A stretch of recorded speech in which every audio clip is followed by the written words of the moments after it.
there is access, there is traffic. Those are the things that define prayer. See the elements of the supernatural. And that's why all our testimony of prayer today begins and ends with prayer. I pray louder now, I pray faster now, I pray longer now. Thank God for all of that. But what did you see when you prayed? Where did you go to when you prayed? What was the transformation and transfiguration that happened when you prayed? Because we didn't know that life begins when you come out of flesh. And so we are doing a lot of activities in the flesh, and because these activities sound spiritual, look spiritual, and men clap and hype it, we think we have achieved so much. No, it's deeper than that. In the spirit realm, if you have not left the flesh, you have not known the rock. Upon this rock is a place outside of flesh. Upon this rock is a revelation of a reality outside of flesh. No matter how perfected you do it in the flesh, the signature of God will not be upon it. And so how do you step out of flesh?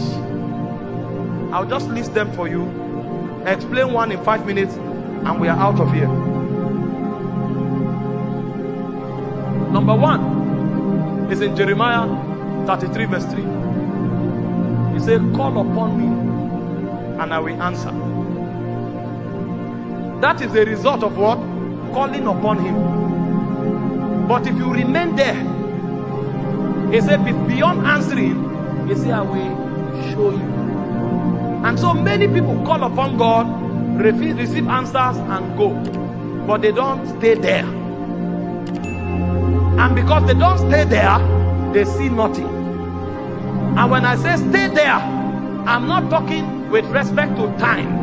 I'm talking with respect to consciousness, focus and sensitivity. Because you can be there for long, but you are not there. You are there when you are focused, sensitive and deliberate. If you are not, you can spend the time there and you will see nothing. And so the first way to come out of flesh is to stay there. Too many people are in a rush because we have 5 gig now. Is it 5 gig or 5G network now? You think the spirit realm is also 5G? No, it's not 5G. Because we have supersonic aircraft does not mean the spirit realm is supersonic. Elijah, the Bible said, was there 7 times praying until he saw. And the way Elijah built tenacity and focus was strange. His head was between his thighs, and he will travail and travail and travail. Elijah never told us for how long he prayed, but Elijah showed us what his attention was on. Have you seen something? Have you seen something? He was searching, he was surfing the realm. So a man who stays there is a man who is sensitive, is a man who is discerning, and is a man who is focused. That's the only man who can come out of flesh. But this is what the devil does to you. The devil shoots arrows of distraction into your spirit. Hope you saw when God's servant was talking. What a rich message. You go on Facebook, he said the internet was designed for entertainment. And so if you are not careful, if you dwell there, you will end up entertained. You may see one clip of 5 minutes and press it and say, my God, I was charged today on Facebook. But you press something for 5 minutes, whereas you watch pictures and careless things for 4 hours. Do you think that thing you saw left when you took your eyes away? It didn't go. They became baggages in your soul. And so the more you see the internet, the more you will live in the realm of the internet. But if you want to come out of flesh, you will shut everything out and shut everything into God, in focus, in tenacity, in sensitivity, until God shows you something. And if you continue like that for a while, something will happen. The cord of your soul will be loosed and your spirit will come out in order to have fellowship with God. Your spirit, God decided to secure your spirit as your innermost being. The only time God will allow that security system to breach so that your spirit will come out is when God sees that all your focus, all your sensitivity and all your action is towards him. At that point, there is a guarantee that you will not be corrupt. And so what God will do is that he will lose the cord of your soul. Your mind will give way, your emotion will give way, and your will will give way, and your spirit will come out to interact in the realm of God. That's when sounds will begin to come. That's when light will begin to come. But if you just call upon the name of the Lord, receive answer and run away, You will receive your answer, but you will live in the flesh. Because there is a way to decimate the flesh, is to keep the flesh in the presence. If you keep the flesh there for a long time, the spirit will have no choice but to come out. And when your spirit come out, the realities of the realm are open to you. That's when you can begin to write the story of your destiny. Everything you write outside that is a joke, because Moses was there. Moses wanted to kill the Israelites with stick. Do you know the power of Pharaoh? Do you know the authority of Pharaoh? Do you know the vengeance of Pharaoh? When Pharaoh showed up, he ran for his life. But when he ran, he discovered that the flesh profited nothing. That was when Moses found the way to Horeb. And in Horeb, Moses will go to the back side of the wilderness. And he was there. The moment there was a traffic in the spirit, he picked it. Because at this time, every baggage of Egypt, he had dropped it. If you still carry those things you touched in Facebook to the prayer altar, when you call God, he will answer. But until those baggages leave, you can't see.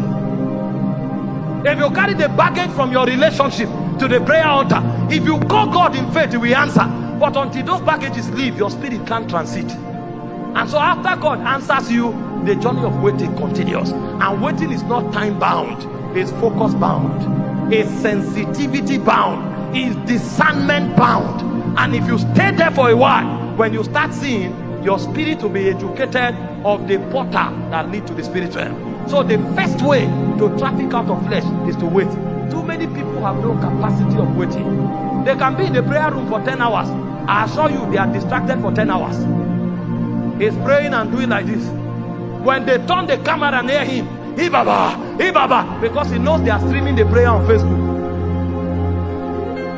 What a spiritual way to be in the flesh.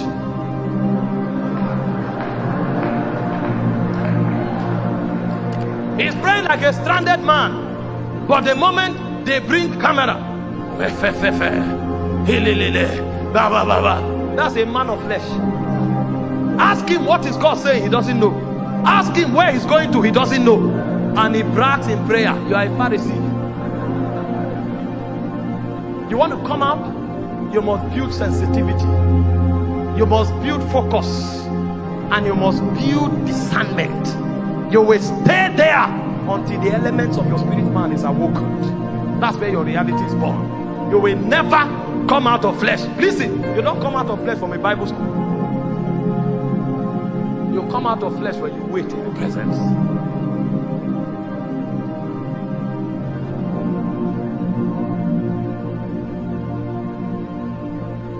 Maybe I'll just stop here because of that.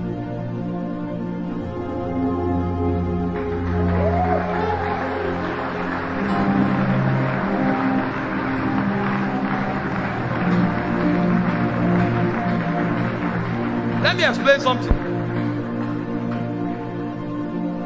The Bible said you were dangerously, terribly, scaringly, and wonderfully made. You know what it means? When you were made, nobody was there. He said, before you were formed in your mother's womb, he said, I knew you. So the person who was describing the action when you were made was not a man. God was the one talking. The person who said you were dangerously and wonderfully made, God was the one saying it. That means when God made you, you fascinated him to a point that he almost looked as if you will rise up one day to dethrone him. Hope you know when he made man, he said, let us make man in our own image. That means you'll be wrong 1,000 times if you say a man resembles anything apart from God. Anything, be it another man, anything you say a man looks like, you are wrong. The only thing the ideal man looks like is God in his glory. That's why John came and said, as he is, so are we in this world. Now what that means is that if you